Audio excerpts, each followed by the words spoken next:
الصبح بدا من طالعتی. اگر آخرت نہیں ہے اور حساب و کتاب کا کوئی دن نہیں ہے، مر کے مٹی ہو کے ختم ہو رہے ہیں لوگ، تو اس کا مطلب یہ ہوا کہ اچھے اور برے کا انجام سیم ہے. کوئی برے سے برا بن جائے کچھ نہیں ہونے والا، اچھے سے اچھا بن جائے کچھ بھی نہیں ہونے والا، بلکہ برا زیادہ مزے میں ہے. برا آدمی زیادہ مزے میں. مر کے مٹی ہوگی کیا ہونا ہے؟ ختم.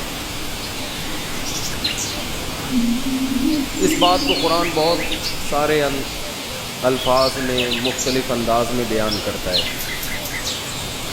اس پر تو بہت تفصیل سے بہت دفعہ بات ہو چکی.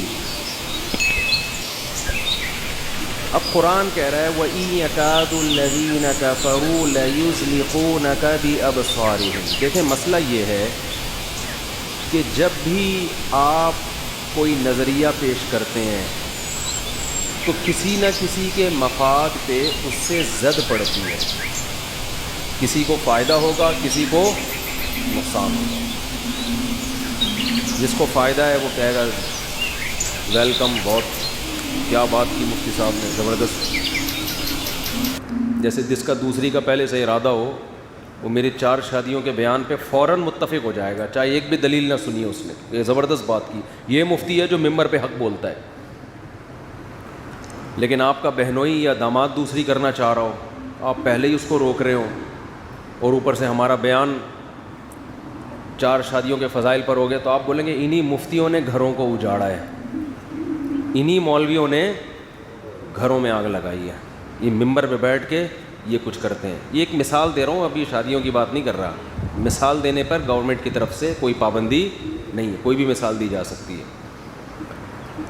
تو انسانی عادت ہے کہ جس نظریے پر جس کے مفاد پہ زد پڑتی ہے وہ آرام سے قبول نہیں کرتا، اور جس کو فائدہ ہوتا ہے وہ کہتا ہے زندہ باد، بہت زبردست. اچھا، بعض دفعہ جب آپ کوئی تھیوری پیش کرتے ہیں، کوئی نظریہ پیش کرتے ہیں، تو سامنے والا مخالفت کرتا ہے حالانکہ اس کے مفاد پہ زد نہیں پڑ رہی ہوتی، اس کا کوئی نقصان نہیں ہوتا، پھر بھی وہ مخالفت کرتا ہے. وہ کیوں کرتا ہے؟ اس لیے کہ وہ اس کے خلاف ایک بات پیش کر چکا ہوتا ہے. اب اسے پتہ ہوتا ہے کہ یہ بات صحیح ہے جو سامنے والا کر رہا ہے، لیکن وہ انا کا مسئلہ بنا لیتا ہے. یہ بہت بڑی قسم ہے گمراہی کی جو مارکیٹ میں ہول سیل کے حساب سے پھیلی ہوئی ہے. یہ والی گمراہی بھی کم نہیں ہے، یعنی آپ کے مفاد پہ اس سے کوئی زد نہیں پڑ رہی، کوئی آپ کا نہ پیسوں کا مسئلہ نقصان ہو رہا ہے، کچھ بھی نہیں، لیکن چونکہ آپ اس کے خلاف بول چکے ہیں، تقریر کر چکے ہیں یا کہیں بحث کر چکے ہیں، اب آپ کو اپنی بے عزتی محسوس ہوتی ہے تسلیم کر لینے میں. مثال واضح، جیسے میں المہند المفند پہ بات کرنے کے لیے تیار ہوں، مگر آپ چیلنجز پہ بات کرنے کے لیے کیوں تیار نہیں؟ آپ کو ایسے پھینک چکے ہیں لمبی لمبی کہ اب آپ کو پتہ ہے پکڑے جائیں گے سیدھا سیدھا. تو ہونا تو یہ چاہیے آئیے میری غلطیاں بتائیں بھائی. مجھے تو بہت، میں تو سب کو کہتا ہوں یار میری غلطی بتاؤ، کوئی بات میں نے غلط کی ہو ممبر پہ تو بتاؤ، میں رجوع کروں گا، اس میں کیا جا رہا ہے بھائی.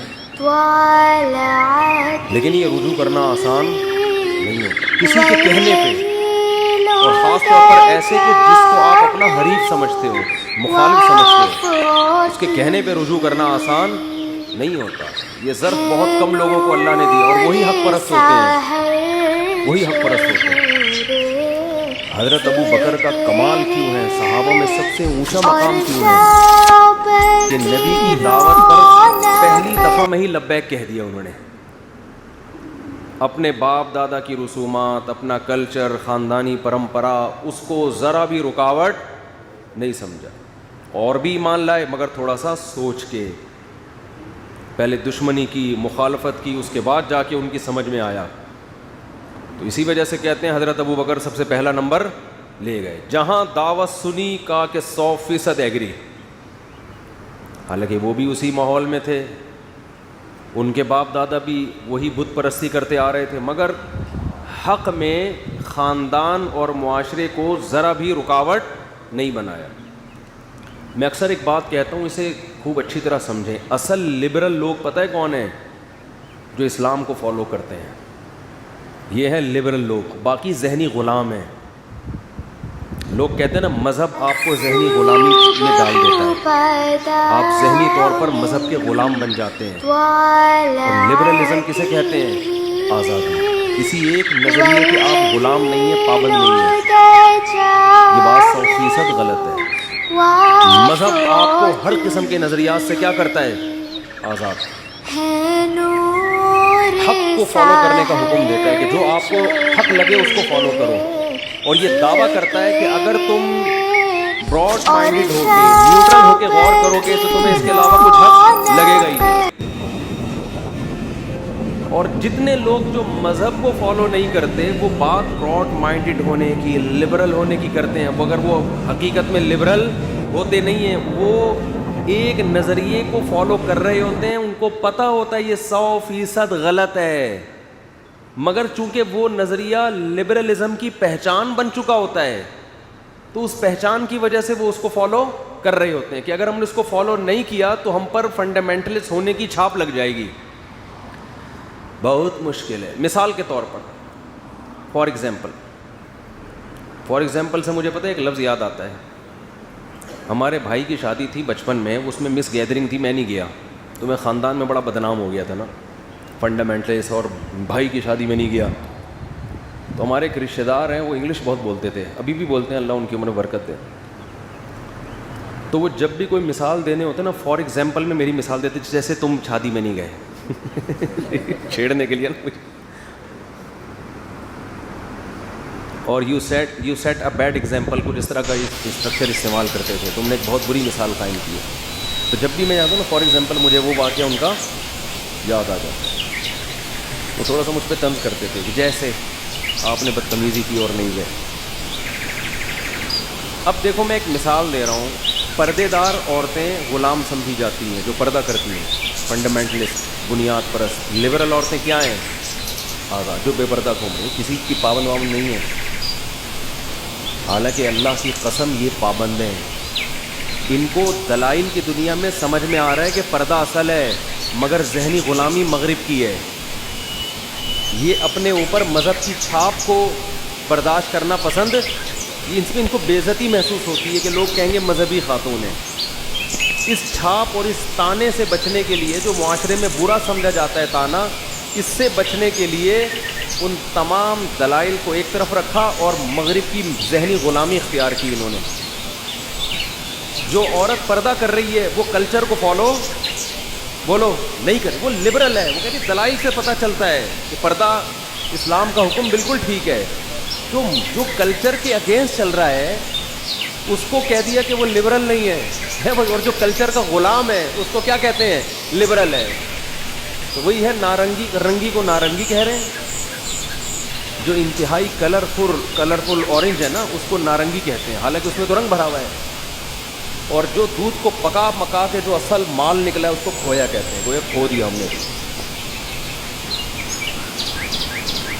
تو اور جو چلنے والی چیز ہے اس کو گاڑی, جو گاڑی کیسے کہتے ہیں؟ جو گاڑ دی جائے گا. چلتی ہوئی چیز کو کیا کہتے ہیں؟ گاڑی. کھوپڑی میں آتی ہے چیزیں.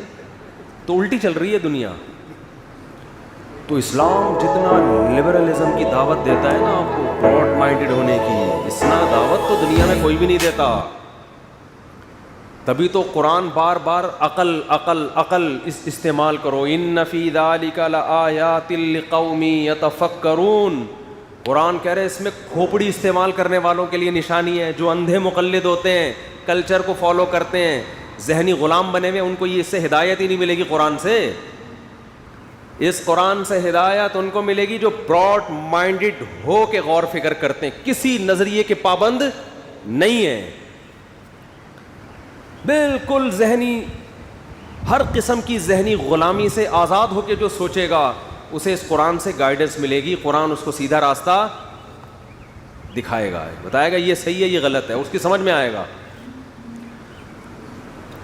کیونکہ رسول اللہ صلی اللہ علیہ وسلم جس کلچر میں جس معاشرے میں آئے نا اسلام کی دعوت لے کے, اس میں اسلام کی دعوت بالکل یو ٹرن لینا تھا, یعنی کلچر جس طرف جا رہا ہے اس کے بالکل اگینسٹ, بالکل اپوزٹ. کلچر سینکڑوں خداؤں کا قائل تھا, اسلام نے کہا عقل استعمال کرو. قرآن کے اکثر دلائل عقلی ہیں, یعنی عقل کو استعمال کرنے کا حکم دیتا ہے. لو کان فیہما آلہۃ الا اللہ لفسدتا, قرآن کہہ رہے عقل سے سوچو, اگر اس زمین میں ایک سے زیادہ خدا ہوتے تو زمین آسمان کا نظام تباہ و برباد ہو جاتا. ایک گھر میں 2 سربراہ ہوں تو گھر کیا ہو جاتا ہے, برباد. ابھی تو ہو رہے برباد, پتہ ہی نہیں چل رہا باپ ہے کون, میاں کون ہے. ابھی وہ امریکہ سے ایک دوست آئے ہوئے ہمارے, پتہ نہیں بیان میں بیٹھیں گے نہیں بیٹھیں, کہہ رہے امریکہ میں جو بیوی ہے وہ میاں ہوتی ہے, جو میاں ہوتا ہے وہ کیا ہوتی ہے, جو لگ رہا ہے سارا ہوتا ہے. اس کو اتنے حقوق دے دیے انہوں نے کہ مرد اگر ہاتھ اٹھا لے وہ تو گیا, عورت چترال لگا لے تو کوئی اتنا بڑا کیس نہیں بنتا اس میں. تو گھر کا بھی ایک سربراہ ہوتا ہے, نہیں ہے تو آج سے بنا لے جا کے, الیکشن کروا دیں, بے شک بچے کو باپ بنا دیں لیکن بنائیں کسی کو ضرور. یہ جو گھر میں اتنے فسادات ہو رہے ہیں نا, اس کی وجہ یہ ہے کہ گھر میں ایک امیر کی اطاعت, اللہ نے تو بنا دیا شوہر کو نا, باپ کو بنا دیا, شوہر کو بنا دیا, لیکن اگر آپ کو اللہ والا حساب سمجھ میں نہیں آ رہا ہے تو چلو یار الیکشن کرا کے بیوی کو بنا دو, بچے کو باپ بنا دو, لیکن جب اختلاف ہوگا تو چلے گی کس کی, ایک کی. اس سے گھر میں سکون ہوگا. اس کے علاوہ تعویذ گھنٹوں سے وظیفوں میں ٹائم ضائع مت کرو, کخ بھی نہیں ہونے والا اس سے. ایک تو لوگوں کو صحیح حل بتایا نہیں جاتا, اوپر سے وظیفوں میں لگا کے جو اصل حل ہے اس سے اور زیادہ غافل کر دیتے. میں وظیفوں کے مخالف نہیں ہوں, پڑھ لیں, اچھی بات ہے, اللہ کا نام لینے کی توفیق مل رہی ہے, لیکن یہ حل نہیں ہے. اور ہمارے ملک بھی کیوں نہیں چل پا رہا ہے پتہ ہے, ایک آدمی کے ہاتھ میں پاور ہی نہیں ہے, پتہ ہی نہیں چل رہا کس کمبخت کا کام سڑکیں ٹھیک کرنا ہے, گٹر کے ڈھکن کون لگائے گا, کس کو گالیاں دے, کس کو برا کہیں. جب بھی آپ کراچی میں امن کی بات کرو تو یہ فلاں کا شعبہ ہے, ابے بھائی یہ سڑک بنا دو, یہ فلاں کا, یہ ہمارا نہیں ہے, یہ ہیڈک کس کا ہے, یہ فلاں وزارت کا ہے. یہ پتہ ہی نہیں چل رہا ہوتا کس کے سینٹ میں جو بل پاس ہوا ہے ابھی خاندانی نظام کی تباہی والا, اس میں پی ٹی آئی کو گالیاں دینی ہے یا مسلم لیگ کو دینی ہے یا نون لیگ کو دینی ہے, کس کو گالیاں, یہی نہیں پتہ چل رہا. اس کا ذمہ دار وزیر اعظم عمران خان ہے یا کون ہے, یہ پتہ ہی نہیں چل رہا. وزیر اعظم کو برا بولا کرو, بھائی میرا کیا اس سے, وہ تو سینٹ میں بل پاس ہوا ہے, مجھ سے پوچھ کے تھوڑی ہوا ہے. تو عجیب کھچڑی چل رہی ہے. جس قوم میں, جس ملک کو یہی نہیں پتا ہو کہ کس کے ذمے کیا کام ہے, اس میں ترقی کے خواب دیکھنا حماقت ہے. تو صدارتی نظام ہونا چاہیے جیسے امریکہ میں ہے, ہر چیز کا ذمہ دار ڈونلڈ ٹرمپ نکلتا تھا, صحیح ہے نا. یہاں تو کچھ ہے ہی نہیں. ایک متحدہ عرب بات ہٹ رہی ہے موضوع سے, لیکن کسی حد تک موضوع ہی پہ ہو رہی ہے. یہ متحدہ عرب امارات سے نا ایک صاحب, میں لاہور کے اسٹیشن پہ بیٹھا ہوا گھر والوں کے ساتھ ٹرین میں واپس آ رہا ہوں, تو ایک صاحب بیٹھے ہوئے عربی, ٹوٹی پھوٹی اردو بھی آتی, مجھے دیکھ کے پہچان گئے, کہنے لگے آپ فلاں, میں نے کہا جی ہاں. عربی بڑی اچھی تھی ان کی, عرب متحدہ عرب امارات کے تھے. تو انہوں نے بتایا پتہ نہیں وہاں کی آرمی میں ہے یا کس میں ہے, کیا ہے. تو مجھے کہنے لگے کہ یار یہ عجیب ملک ہے. انہوں نے کہا ہمارے ہاں یو اے ای میں جو بھی مسئلہ ہو ذمہ دار بادشاہ ہوتا ہے, اور بادشاہ اپنی ذمہ داری سمجھ کے اس کو پورا کرنے کی کوشش. کہہ رہے ہیں مجھے یہاں اتنے مہینے ہو گئے, مجھے یہی نہیں سمجھ میں آ رہا کہ کس کام کا ذمہ دار ہے کون, پکڑیں کس کو جا کے. اور اس کا فائدہ لوگ اٹھاتے ہیں, سیاسی جماعتیں. مثال کے طور پر گٹر اگر کھلے ہوئے ہیں نا, لوگ گر رہے ہیں اس میں, تو جس کی ذمہ داری نہیں ہے وہ اس کو گالیاں دینا کہ دیکھو یہ گٹر کھلے ہوئے ہیں فلاں کے دور حکومت, حالانکہ وہ خود ذمہ دار ہوتا ہے اس کا بعض دفعہ. تو کچھ عجیب گند مچا ہوا ہے یار. یہ وہ حیران ہو رہا تھا, کہہ رہے تم لوگ چل کیسے رہے ہو, تمہارا تو کوئی سسٹم ہی نہیں ہے. اتنے محکمے بنے ہوئے ہیں اور ہر محکمے کا بڑا ہی الگ ہے, یہ بربادی ہے. مسلمانوں کا تو ایک بادشاہ ہوا کرتا تھا یار, ایک خلیفہ ہوا کرتا. چلو اب پوری دنیا کے مسلمانوں کا ایک خلیفہ نہیں ہے, تو ایک ملک کا تو کم از کم ایک خلیفہ ہو نا, کہ ہر چیز کی رسپانسبلٹی بالآخر اس خلیفے کی ہو. اس خلیفے کو آپ وزیر اعظم بول دو, صدر بول دو, ہمیں ناموں میں کوئی مسئلہ نہیں ہے. آپ اس کو صدر مملکت بول دو, پریزیڈنٹ بول دو, وزیر اعظم بول دو, پرائم منسٹر, کچھ بھی بول دو آپ اس کو. خادم القوم بول دو آپ اس کو, لیکن ایک آدمی کیا ہونا چاہیے, اختیارات کس کے پاس ہوں, ایک آدمی. یہ اسلام کا مزاج یہ ہے. خیر, تو ابھی بات یہ چل رہی تھی, کیا بات چل رہی تھی بھائی؟ آج پراٹھا کھایا ہوا نا, تھوڑا اسپیڈ تیز ہے میری. ابھی میں نے ویسے تو صبح کھاتا ہوں, آج میں نے ابھی تھوڑی دیر پہلے بھی پھوڑ دیا. کیا ہے؟ ابے کچھ منہ سے تلفظ کے ساتھ بولو نا, ایسے کیا. ہاں, تو میں یہ عرض کر رہا تھا کہ قرآن نے کتنی زبردست دلیل دی ہے شرک کے خلاف. یہ عقل استعمال کرنے کا حکم دیا. لو کان فیہما آلہۃ الا اللہ, اگر اس کائنات میں اللہ کے علاوہ بھی خدا ہوتے, یعنی ایک خدا کے علاوہ بھی خدا ہوتے, اللہ فسادتا, اس کا نظام کیا ہو جاتا, تباہ و برباد. ایک دن نہیں چلنی تھی, کیونکہ ایک گھر سربراہ کے بغیر نہیں چلتا, ایک ریاست سربراہ کے بغیر نہیں چلتی. تو اتنی بڑی کائنات ایک مینجمنٹ کے بغیر کیسے چلے گی, برباد ہو جاتا. یہ تو کھوپڑی استعمال کرنے کا قرآن کہہ رہے ہیں نا. تو جو لبرل آدمی ہے نا, جو ذہنی غلام نہیں ہے, نہ انگریز کا غلام ہے, نہ جیپنیز کا غلام, نہ سائنسدانوں کا غلام, نہ ڈاکٹروں کا غلام, اس کی کھوپڑی یہاں کیا کرے گی, کام کرے گی. قرآن کہہ رہے ہیں ہم خلقوا من غیر شیء ام هم الخالقون. اس میں قرآن نے کوئی نقل سے دلیل نہیں, نقل کا مطلب کسی کا قول نقل نہیں کیا کہ حضرت جی کا یہ ارشاد ہے کہ تمہیں کسی نے پیدا کیا ہے. نا نا نا نا. قرآن کہہ رہے ہیں ام خلقوا من غیر شیء ام هم الخالقون, تم خود سے بنے ہو یا تم نے خود اپنے آپ کو بنایا. اب جو لبرل ہوگا نا, حقیقی لبرل, وہ کیا کہے گا, یار خود سے کیسے بن گئے, ڈاروین نے پھینک دی تھی کہ ہزاروں سال میں بن گئے, تو ہزاروں سال میں تو ایک بے جان پتلا نہیں بن سکتا, چلتا پھرتا انسان کیسے بن گیا ترقی کر کے, ہے بھائی. دم کہاں گئی, بندر سے بنے ہیں تو دم مارکیٹ سے شارٹ, نہ دم دے رہے ہیں نہ دم کے پیسے دے رہے ہیں ہمیں. سائنسدان کہتے ہیں دم تھی, تو میں سائنسدانوں سے پوچھتا ہوں یا تو ہمیں دم دو بھائی, جو ہماری دم کہاں گئی, یا اس کے ہمیں کیا چاہیے, پیسے چاہیے.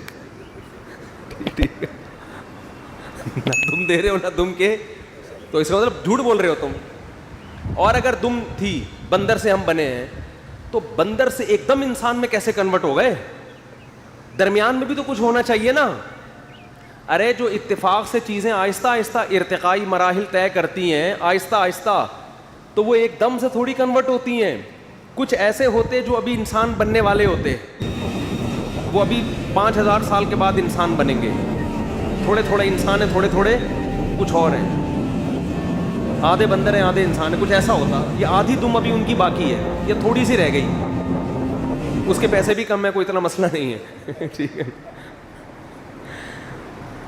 تو یہ کیا بن مانس اور انسان تو بہت ڈفرینٹ ہیں ایک دوسرے سے. درمیان والی نسلیں کہاں غائب ہو گئیں, اور پھر ہزاروں سال سے اس کے بعد کچھ کیوں نہیں بن رہا, یہاں کے بریک کیوں لگتے. اتنے سوالات ہیں, کسی کے باپ کے پاس بھی ان کے جوابات نہیں ہیں. اور اتفاق سے چیزیں بنتی کبھی بھی نہیں ہیں, بگڑتی ہیں. 4 اینٹیں اتفاق سے نہیں رکھی جا سکتی کروڑوں سال میں. پورا انسان بنا کے چلتا پھرتا, بول رہا ہے, دیکھ رہا ہے, سن رہا ہے. تو لبرل اگر ہوگا نا سچی مچی کا, سائنسدانوں کی غلامی میں نہیں ہوگا, ان کے شہر میں گرفتار نہیں ہوگا, کھوپڑی استعمال کرے گا, وہ کبھی بھی اس دعوے کو قبول نہیں کرے گا. قرآن صاف کہہ رہے ہیں خلقوا من غیر شیء, خود سے کیسے پیدا ہو گئے بھائی. ایک تصویر خود سے نہیں بن سکتی, آنکھ کی تصویر نہیں بن سکتی. ڈیجیٹل کیمرہ آپ کی آنکھ میں کھوپڑی میں فٹ, اور 2 کیمرے فٹ ہو گئے اور دیکھ رہے ہیں وہ, دیکھیے نا کیسے ہو گیا. دل لگ گیا, کان بن گئے. یہ تو میں خیر بیان کرتا رہتا ہوں اس ٹاپک پر. تو لبرل لوگوں کو قرآن کیا کر رہا ہے, دعوت دے رہا ہے. قرآن کہتا ہے کہ موت کے بعد زندگی نہیں ہے, تم کہتے ہو. قرآن کہہ رہے ہیں عقل استعمال کرو, تم کہتے ہو یہ ممکن نہیں ہے. قرآن کہتا ہے کیوں ممکن نہیں ہے, جو پہلی مرتبہ بنا سکتا ہے وہ دوبارہ کیوں نہیں بنا سکتا. دنیا میں کوئی اس کی مثال دیکھی کہ فرسٹ ٹائم بنا سکتے ہیں, دوبارہ نہیں ہو سکتا. ریپیئرنگ زیادہ آسان ہے یا پہلی دفعہ بنانا. آج تک کوئی ایسی کمپنی دیکھی جس نے گاڑی بنا کے کہا اب نہیں بنا سکتے بھائی ہم, اب ہم وہ بھول گیا یار میں کس طرح بنایا تھا. ٹویوٹا کمپنی نے کوئی بنائی اپنی گاڑی, ریوو بنائی, ویگو بنائی, اب آپ دوبارہ آرڈر دینے کے اب یار مجھے یاد ہی نہیں کیسے بنائی تھی, اب ابے بھائی ہمارے تو ذہن سے ہی. اور آپ یہ دلیل دے رہے ہو کہ یہ لوہا جو پگھلا ہوا ہے, کسی کمپنی نے دعویٰ کیا کہ ہم ریوو بنا سکتے ہیں. مجھے ریوو پسند ہے تو اس لیے میں زیادہ اسے پراٹھوں کی مثال بھی اسی لیے دیتا ہوں زیادہ, شادیوں کی بھی جو اپنی چیزیں وہ ساری یہاں چلا دیتے ہیں, بریانی مسالے والی. اچھا خیر, تو آپ گئے کمپنی کے پاس, کمپنی نے کہا ٹھیک ہے بھائی آپ آرڈر بک کرائیں, ابھی گاڑی مارکیٹ میں ختم ہوگی, اکثر تو 6 مہینے بعد ہی مل رہی ہوتی ہے نا, تو ابھی وہ بنے گی گاڑی. آپ نے کہا کیسے بناؤ گے؟ انہوں نے کہا یہ لوہے سے بنتی ہے, اسٹیل سے بنتی ہے اور یہ سب چیزیں ہوتی ہیں. آپ نے کہا یہ لوہا اٹھا کے لیں, اس کو ریوو بنا سکتا ہے کوئی ہے؟ اس لوہے, یہی سوال ہوتا ہے نا ان کا. ہڈیوں کو لے جا کے, یہ ہڈی قبرستان کی مردے کی ہڈی, اس پر یہی تو لبرل لوگوں کو اشکال ہوتا ہے کہ یہ کیسے انسان بن سکتا ہے دوبارہ. قرآن کہتا ہے قبر میں جا کے مٹی ہو کے ختم بھی ہو جاؤ گے, گدھے گھوڑے جو ہے نا, جو گوشت خور جانور ہے وہ کھا بھی جائیں گے, کیڑے بھی کھا جائیں گے, تو اس کے بعد بھی اللہ تمہیں دوبارہ انسان بنا کے کھڑا کر دے گا, مٹی سے دوبارہ بنائے گا تمہیں. تو لبرل لوگ کیا کہتے ہیں, یہ ہماری کھوپڑی میں نہیں آتا, حالانکہ آتا ہے کھوپڑی میں. اس لیے کہ قرآن یہ دعویٰ تھوڑی کر رہا ہے کہ تم بناؤ گے. قرآن کیا دعویٰ کرتا ہے؟ اللہ کہہ رہا ہے میں بناؤں گا. اب ایک گنوار دیہاتی کے پاس آپ جاؤ کہ اس لوہے سے اور اس بھٹی میں آپ کو دے رہا ہوں, یہ لوہا دے رہا ہوں, یہ اسٹیل دے رہا ہوں, آپ اس سے کار بنا کے دکھاؤ. کہے گا بھائی یہ میرے بس کی بات نہیں ہے, تم کیسا کام کر رہے ہو. لیکن یہی مطالبہ آپ کمپنی سے کرو جو پہلی دفعہ گاڑی بنا چکی ہے, تو یہ مطالبہ کیا ہوگا؟ درست ہوگا. اس پہ آپ اعتراض تم لوہے سے کیسے بناؤ گے, وہ کہیں گے بھائی ایسے بنائیں گے جیسے پہلی دفعہ بنا دی ہم نے, ٹھیک ہے نا, دوبارہ بنا دیں, دوبارہ اس سے اچھی بنائیں گے. پہلی دفعہ میں تو تجربے میں کچھ چیزیں دائیں بائیں ہو جاتی ہیں. تبھی جو نئے ڈاکٹر بناؤ اس سے علاج نہیں کرایا کرو. وہی بتا رہا ہوں میں آپ کو, علاج ہمیشہ بوڑھے ڈاکٹر بوڑھے حکیم سے کراؤ. یہ شروع میں وہی ہوا ہے, حکیم صاحب قبرستان سے گزرتے ہوئے منہ پہ کپڑا ڈالتے تھے, لوگوں نے پوچھا کیا رشتہ ہماری سارے میرے پہنچائے ہوئے تھے. تو یہ نئے جو ہے نا شروع میں ایسے ہوتے ہیں, وہ تجربے کر کے پھر جا کے ماہر بنتے ہیں. تو اب کیا ہے کہ کمپنی کے لیے دوبارہ بنانا کوئی مشکل نہیں ہے. حالانکہ گاڑی کی بھی جو میکینزم ہے کتنا عجیب ہوتا ہے, ہمارے لیے تو وہ بھی عجیب ہے. بٹن دباؤ اسٹارٹ, ادھر بٹن دباؤ شیشے کھل رہے ہیں, اے سی چل رہا ہے. آٹومیٹک گاڑیاں وہ جو کروز پہ کر لیتے ہیں, 120 پہ لگایا بیٹھ گئے آرام سے, چلے جا رہی ہے. عجیب سسٹم ہے یار. اب دوبارہ گاڑی بنانا کمپنی کے لیے یہ عجیب بات نہیں ہے. ایک بنایا نہ ہوتا نا, میں اگر کہوں کہ میں بنا کے دکھاؤں گا, آپ بولے گا یہ کھوپڑی میں, لیکن جو بنا چکا ہو اس کے لیے دوبارہ بنانا, اس کے لیے سائنسدانوں سے پوچھنے کی ضرورت نہیں ہے. لوگ یہ سائنسدانوں سے پوچھ رہے ہوتے ہیں کہ میڈیکلی آپ پروف کر کے دکھائیں کہ انسان دوبارہ زندہ ہو سکتا ہے. صحیح ہے نا, یہ اس کا ٹاپک ہی نہیں ہے. جس نے بنایا اس سے پوچھیں کہ اللہ تو نے فرسٹ ٹائم بنایا, دوبارہ بنا سکتا ہے؟ اللہ کہے کیوں نہیں بنا سکتا. وَهُوَ بِكُلِّ خَلْقٍ عَلِيمٌ. اللہ فرماتے میں نے تو ایک طرح کا تمہیں دکھایا ہے کہ ایسے بنتے, میں ہر طرح سے بنانا جانتا ہوں. اور وہ ایک طرح ہی خدا کی قسم اتنا عجیب ہے کہ کسی فیکٹری میں کار کا بننے کا عمل اتنا عجیب نہیں ہے جتنا ماں کے پیٹ کی فیکٹری میں انسان کے بننے کا عمل ہے. اور اس فیکٹری میں جہاں گاڑیاں بنتی ہیں ہزاروں ملازمین ہوتے ہیں, ایک ایک اسکرو سیدھا کرنے والا, بنانے والا الگ, ہر ڈپارٹمنٹ کا شعبہ الگ. اور ادھر ایک معمولی سا جرثومہ ماں کے رحم میں گیا, کوئی مستری, کوئی مزدور, کوئی ٹیکنیشین نہیں بیٹھا ہوا, روٹی کھا رہی ہے ماں, روٹی. ایسے سافٹ ویئر اللہ نے اس پانی میں انسٹال کر دیے ہیں کہ ماں روٹی کھاتی ہے, اس بچے کی آنکھ بن رہی ہے, ناک بن رہی ہے, دل, دماغ, جگر. ریوو مشین سے زیادہ میکینزم اس کا بہت ہی عجیب و غریب میکینزم ہے. کوئی مستری مزدور ڈینٹنگ پینٹنگ والا آپ کو ماں کے پیٹ میں نظر نہیں آئے گا. خود ماں کو خبر نہیں ہوتی خدا کی قدرت کا کیسا شاہکار میرے پیٹ میں تیار ہو رہا ہے, خود ماں کو پتہ نہیں ہوتا. اور کیا انداز ہے, ادھر ماں کے پیٹ سے بچہ باہر آیا, ادھر ماں کی چھاتیوں میں دودھ پیدا ہو گیا. ایسی خوراک جو بچے کے لیے اس سے بہتر خوراک ہو نہیں سکتی. یہ آٹومیٹک سسٹم اللہ کی قسم خود بخود نہیں ہو سکتا, اس کا کوئی کرنے والا ہے. اور وہ جو مشین آئی ہے وہ زندہ ہے, چلتی, گاڑی بولتی تو ہے, دروازہ کھولا تو بولے گی شٹ دا ڈور, بولنے نہیں, وہ اس میں ریکارڈنگ ڈالی ہوئی ہے. خود گاڑی کو نہیں پتا ہوتا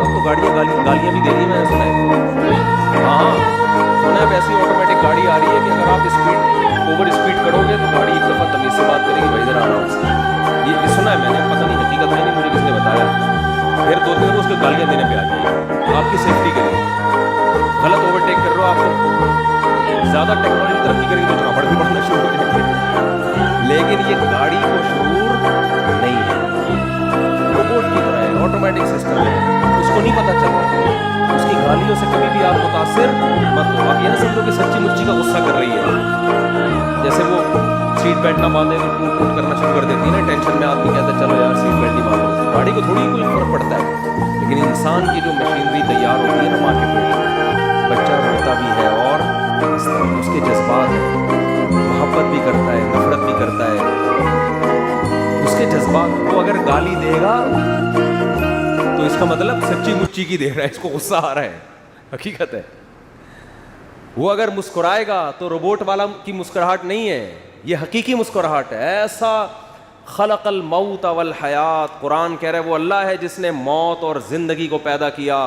اتنی ترقی کے باوجود اب تک حیات پیدا نہیں. حیات پیدا ہونا تو دور کی بات, سائنسدان حیات کو ڈیفائن نہیں کر سکیں اب تک. یہ حیات ہے کیا, زندگی کی ڈیفینیشن کیا ہے, زندگی کو ڈیفائن نہیں کر سکے یہ ہے کیا چیز.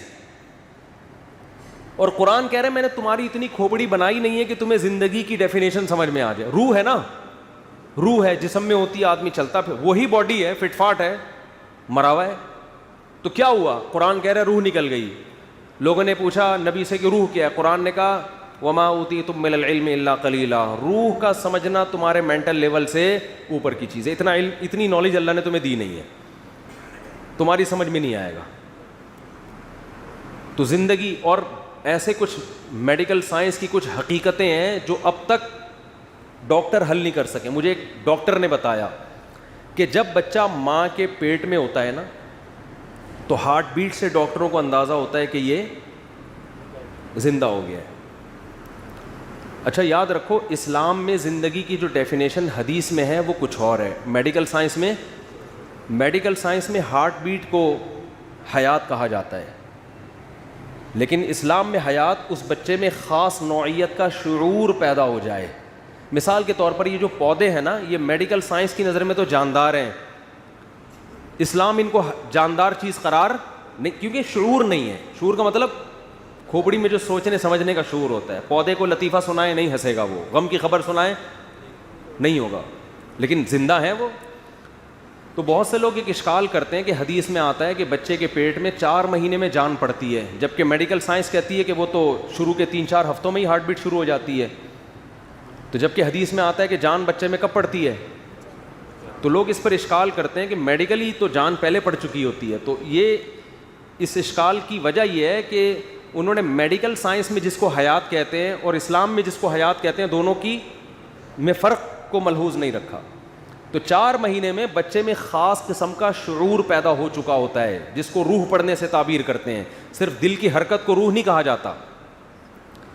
خیر, اور یہ شعور پھر بڑھتا رہتا ہے, چھوٹا ہوتا ہے تو کم ہوتا ہے شعور, پھر ہوتے ہوتے 40 سال میں یہ شعور انتہا تک پہنچتا ہے اور پھر واپس کم ہونا شروع ہو جاتا ہے. احساسات پھر واپس کم, جذبات کم ہو جاتے ہیں نا. 40 سال میں 4 شادیوں کی باتوں میں جو مزہ آئے گا وہ 60 سال میں وہ آدمی کہتا ہے پتہ نہیں کس قسم کی باتیں لے کے بیٹھ. مثال بھی اچھی نہیں لگتی ان لوگوں کو. پھر تو ہر چیز میں صرف یہی ٹاپک نہیں, کھانے پینے میں بھی نہیں آئے گا مزہ, چلنے پھر تفریح کرنا, چلنا پھرنا, ہر چیز میں آدمی کہتا ہے آرام سے بیٹھو یار, کیا مذاق بنایا ہوا ہے, ٹھیک ہے نا, بیٹھے رہو آرام سے, ہنسی خوشی زندگی گزارو. کیا وہ چترال جا رہے ہیں, کبھی کیلاش کی ویڈیو بنا کے بھیج رہے ہیں. تو جب انسان بوڑھا ہوتا ہے تو وہ آرام سے ایک جگہ, سب کے ساتھ ہوگا یہ, کوئی نہیں, ہم سب کے ساتھ ہونے والا ہے یہ. تو شعور بڑھتا چلا جاتا ہے, پھر وہ شعور آہستہ آہستہ کم ہوتا چلا جاتا ہے. تو خیر میں یہ عرض کر رہا تھا کہ ڈاکٹر یہ کہتے ہیں, میں نے خود ایک ڈاکٹر سے سنا ہے کہ بچہ جب ماں کے پیٹ میں ہوتا ہے تو ہمارا دل جو دھڑکتا ہے نا, یہ دماغ سے کرنٹ جاتا ہے جو دل کو چارج کرتا ہے, جس سے دل کیا ہوتا ہے بھائی, کسی بھی چیز کو موومنٹ کے لیے انرجی تو چاہیے نا بھائی. وہ نیوٹن کا قانون ہے کہ کس کا ہے کہ جو چیز ساکن ہے وہ ہمیشہ کیا رہے گی, ساکن, جب تک کوئی محرک نہ ہو, اور جو متحرک ہے وہ ہمیشہ چلتی رہے گی جب تک آگے کوئی اسپیڈ بریکر نہ ہو. یہ میری اپنی اسٹائل ہے. نیوٹن کے قانون کو نیوٹن کا تھا, پتہ نہیں کس کا قانون ہے یہ, نیوٹن کا. اچھا, تو ظاہر ہے دل کو بھی ہلنا ہے نا, تو جب تک کوئی ہلائے گا نہیں دل تھوڑی ہلے گا. تو اس کے لیے قدرت نے کیا رکھا ہے, دماغ کیا کرتا ہے, دل کو چارج. لیکن دماغ کے چارج کرنے کے لیے ضروری ہے کہ دماغ پہلے خود تو اس میں حیات پیدا ہو نا, اور وہ بلڈ کے سرکولیشن کے بغیر دماغ میں زندگی پیدا بولو نہیں ہوتی.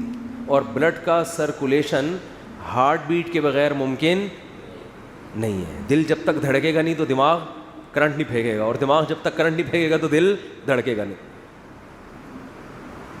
تو میں نے خود ایک ڈاکٹر سے سنا کہ اب تک سائنس اس راز پر مطلع نہیں ہوئی ہے کہ فرسٹ ٹائم دل کیسے دھڑکتا ہے بچے کا, کیونکہ دماغ تو ابھی مردہ ہے. دماغ کیا ہے, وہ تو مردہ ہے ابھی. اگر ہم یہ کہیں کہ دماغ نے کرنٹ بھیجا تو وہ دل کے دھڑکے بغیر بھیج کیسے دیا کرنٹ اس نے, اور اگر دل دھڑک کے کرنٹ بھیجا تو دل دھڑک کیسے گیا کرنٹ بھیجے بغیر. تو اتنے سارے راز ہیں جو ابھی تک مبہم ہیں. تو ایسا پیچیدہ نظام بنایا ہوئی آٹومیٹیکلی بن گیا سارا. یہ لبرل لوگ جو ایتھیسٹ ہوتے ہیں نا, جو کہتے ہیں ہم کسی نظریے کے پابند نہیں ہیں, آپ پابند ہیں غلط نظریات کے, ٹھیک ہے نا. آپ نے ایک نظریہ پہلے فرض کر لیا ہے اور اب اوٹ پٹانگ کر کے اب دلائل اسی کی طرف آپ کھینچے چلے جا رہے ہیں. اگر آپ براڈ مائنڈڈ ہو کے سوچیں گے تو آپ اس بات کو ماننے پر مجبور ہوں گے خود سے نہیں بنے بلکہ کسی نے ہمیں بنایا ہے, خود نہیں بن سکتے. اور بنانے والے کو تو بنانے والا ہی جانتا ہے, وہ تو ہم جانتے نہیں کہ وہ خود سے کیسے, وہ ہمیشہ سے ہے. عقل یہ کہتی ہے کہ جو بنانے والا ہے اس کے بارے میں ہم جانتے ہی نہیں ہیں, تو اس کے بارے میں یہ بحث کرنا کہ وہ خود سے کیسے ہے, یہ بحث ہی غلط ہے کہ وہ ہمارے مینٹل لیول سے اوپر ہے. ہم تو, میں اپنے بارے میں بتا سکتا ہوں بھائی ہم خود سے نہیں ہو سکتے, تو آپ اس کے بارے میں تو تبصرہ کر رہے ہو کہ یہ خود سے کیسے ہے, اور اپنے بارے میں کہہ رہے ہو ہم خود سے ہیں, حالانکہ اپنے بارے میں تو آپ جانتے ہو. اس کو کہتے ہیں فر من المطر وقام تحت المیزاب. بعض لوگ ایک اشکال سے بچنے کے لیے اشکالات کے سمندر میں بہہ جاتے ہیں. آپ بارش سے بھاگے پانی سے بچنے کے لیے, اور پرنالے کے نیچے آ کے آپ کھڑے ہو گئے. تو ایتھیس ایک اعتراض سے بچنے کے لیے اس کا جواب ایسا دیتا ہے کہ 100 اعتراض اس کے اوپر ہوتے ہیں پھر آ کے. تو خیر قرآن کیا کہہ رہا ہے, تمام عقل استعمال کرنے کی بہت ترغیب دیتا ہے. ان فی ذالک لآیات لأولی الالباب, عقل مندوں کے لیے اس میں کیا ہیں, بہت بڑی بڑی نشانیاں ہیں. اور قرآن کتنی مثالیں دیتا ہے کہ حضرت عیسیٰ علیہ السلام کو وہ کہتے تھے نا اللہ کے بیٹے ہیں. قرآن نے عقل استعمال کرنے کی حکم کہ جو خدا ہے جس کا کوئی ہم مثل نہیں ہے, ایک انسان جو کھاتا ہو پیتا ہو اور وہ محتاج ہو. تمہاری تو خود تاریخ کی کتابوں میں لکھا ہے کہ عیسیٰ علیہ السلام اور حضرت مریم کھاتے بھی تھے پیتے بھی تھے. کانا یاکلان الطعام, جو کھانے پینے کا محتاج ہوتا ہے وہ خدا کی جنس میں سے نہیں ہوتا, بیٹا باپ کی جنس میں سے ہوتا ہے. تبھی تو ہم کہتے ہیں, جو لوگ کہتے ہیں نبی صلی اللہ علیہ وسلم بشر نہیں ہیں نور ہیں, تو ہم کہتے ہیں پھر آپ کی اولادیں سید بھی نور ہونی چاہیے. کسی بھی سید کا لیبارٹری ٹیسٹ کرواؤ, کیا نکلے گا, وہ انسان نکلے گا. گردے ہوں گے 2 عدد, ایک دل ہوگا اس کے اندر, اور پھیپڑے میں پڑے, وہی سارا سیٹ اپ انسانوں والا. تو جب یہ انسان ہے تو ان کے جد امجد آپ صلی اللہ علیہ وسلم بھی کیا ہیں, وہ بھی انسان ہیں. انسانوں سے انسان پیدا ہوتے ہیں, تو آپ بشر ہیں. تو میں یہ عرض کر رہا تھا, جلدی سے بات, سوالات بہت زیادہ جمع ہوئے ہیں, کئی ہفتوں سے سوال کے جواب نہیں دے رہے نا. تو میں عرض کر رہا تھا کہ اصل جو لبرلزم ہے وہ کس کے پاس ہے, بولو اسلام. باقی ہر آدمی اپنے کلچر کو فالو کر رہا ہے, کسی نے سائنسدانوں کو باپ بنایا ہوا ہے اپنا. صرف اسلام ہے جو آزادی کا قائل ہے, اور آپ کو صرف ایک خدا کا غلام بناتا ہے, جس کے ویسے ہی آپ غلام ہو. آپ نہیں بھی مانو تو آپ ہو اس کے. آپ کے ماننے سے یہ نہیں ہوگا کہ کوئی آپ نے کوئی تیر مار دیا. یعنی اسلام نے ہمیں غلام بنایا نہیں ہے, بتایا ہے کہ تم ہو کیا, غلام ہو. تو مان لو تو ثواب ملے گا, نہیں مانو گے تو جہنم میں جاؤ گے. تو کیا ہے اس میں, ایک حقیقت پر مطلع کیا ہے. خدا کی قسم, آزاد اس دنیا میں صرف وہ لوگ ہیں جو مذہب کو فالو کرتے ہیں. وہ کسی کے غلام, اپنے باپ کے غلام نہیں ہوتے. وہ باپ کی اطاعت کر رہے ہیں خدا کے کہنے پر. جہاں خدا نے منع کر دیا وہ اپنے باپ کی نہیں مانتے. قرآن نے کہا نا ولا تطیعہما, کہ شرک کے معاملے میں ماں باپ کو فالو مت کرو. لبرل لوگ اپنے باپ دادا کے دین کے مذہب پر ہوتے ہیں اکثر. اسلام کہہ رہے ہیں اگر تمہارے باپ اور ماں تمہیں غلط کام کا حکم دیں, ناجائز کام کا حکم دیں, تو قرآن کہہ رہے ہیں ان کو تم نے فالو نہیں کرنا, لیکن سلوک اچھا کرنا ہے, پھر بھی حسن سلوک کرنا ہے, فالو نہیں کرنا. تو اس سے پتہ چلتا ہے ہم تو حقیقی غلام جسے کہتے ہیں, مجازن تو کہہ دیے جاتے ہیں میں اپنے والد کا غلام ہوں, میں فلاں کا غلام ہوں, میں فلاں کا غلام ہوں, لیکن حقیقی غلام ہم صرف کس کے ہیں؟ اللہ کے ہیں, جس نے ہمیں پیدا کیا.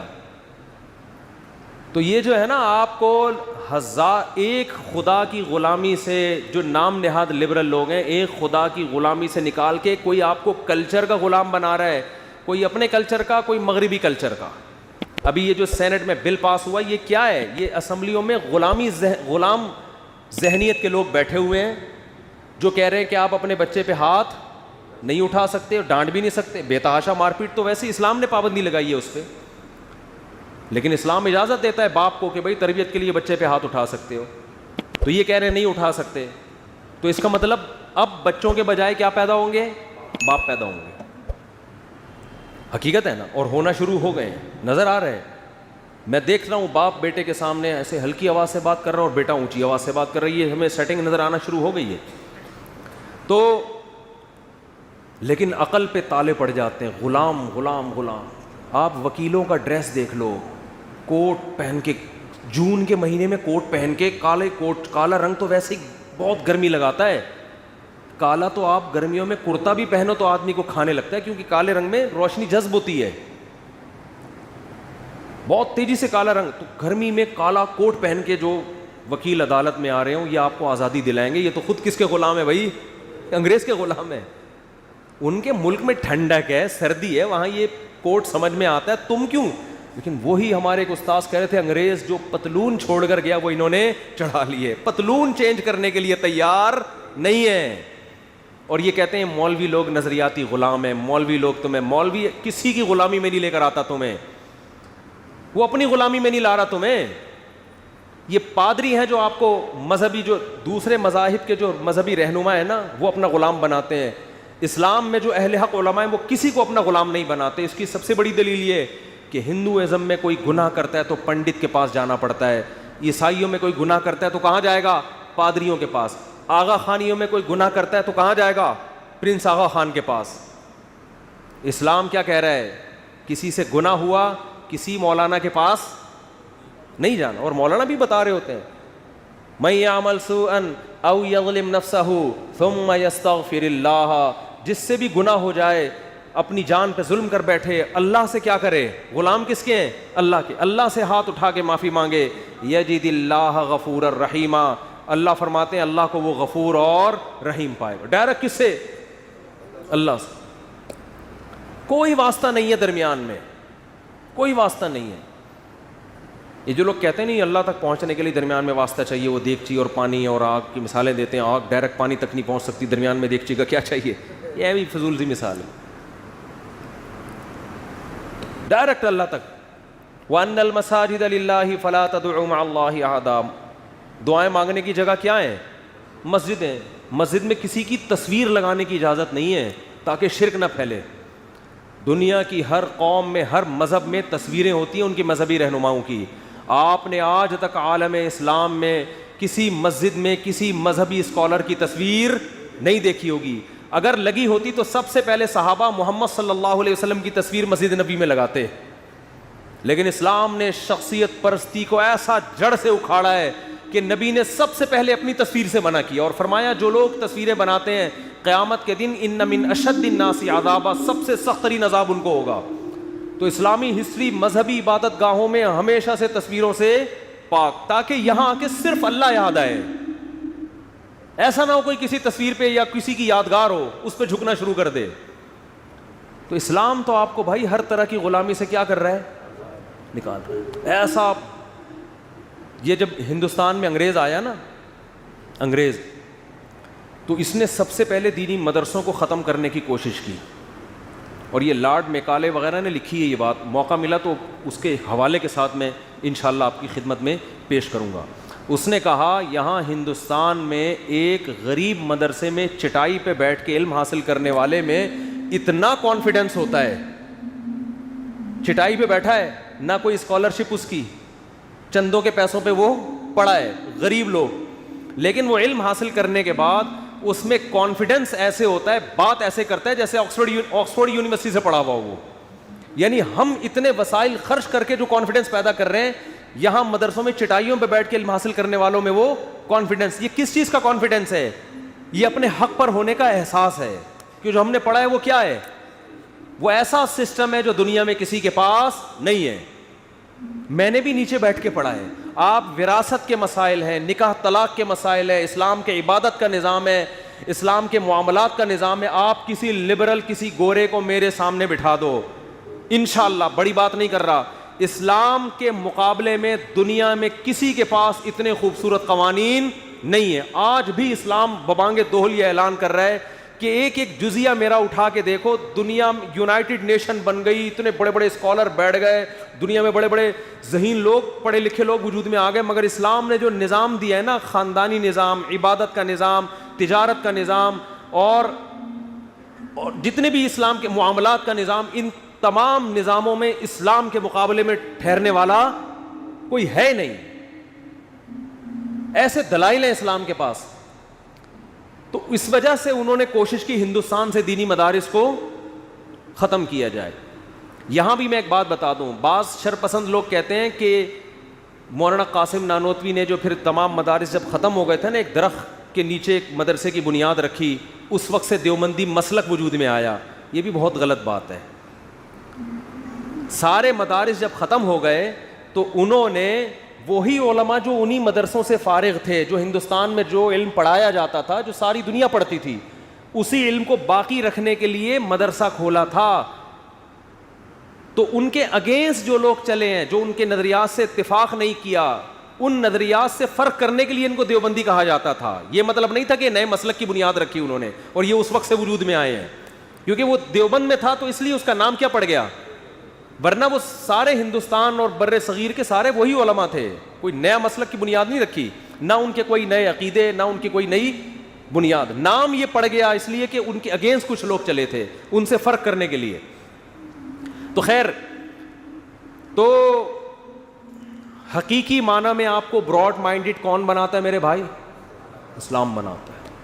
ہر بات عقل سے کرتا ہے, اور آپ کو ہزاروں لاکھوں انسانوں, حتیٰ کہ اپنے کلچر کی غلامی سے نکال کے کہاں لے کر آتا ہے؟